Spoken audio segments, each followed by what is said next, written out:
conte di Matera, un usurpatore ambizioso e crudele contro una città generosa, vinta ma non doma, che prepara la rivolta sotto la guida di un audace condottiero. Viva Matera! Una storia animata da episodi cruenti, da lotte, scontri di armati, agguati e duelli.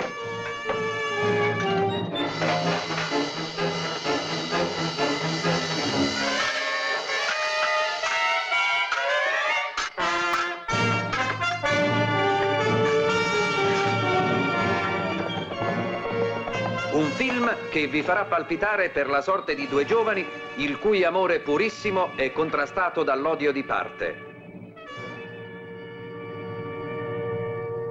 Cosa vi abbiamo fatto? Perché ci odiate? Vi ho sentito quando l'avete detto. Odiare voi? Ma che dite? Non mi sarebbe possibile, credetemi. Ma vostro padre si è resa nemica tutta Matera. Ha usurpato queste terre rendendone schiavo il popolo. Non è vero, voi mentite. Siete un ribelle, signor notaio. Basta con le chiacchiere!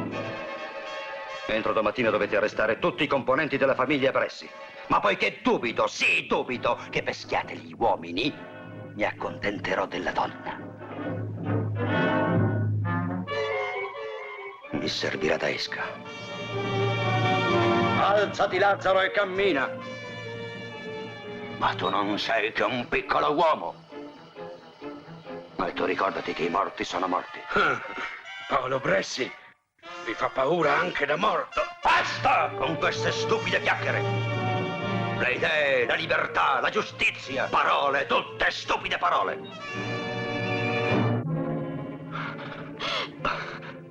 Voi. Zitta, vi prego. Non ho alcuna intenzione di farvi del male. Potrei dare l'allarme. È molto facile, non credete? Perché non lo fate? La finestra è aperta. Su, chiamate. Ho sorpreso adesso la tua Greta che stava facendo dei segnali alla finestra. Che abbia un innamorato. Dei segnali?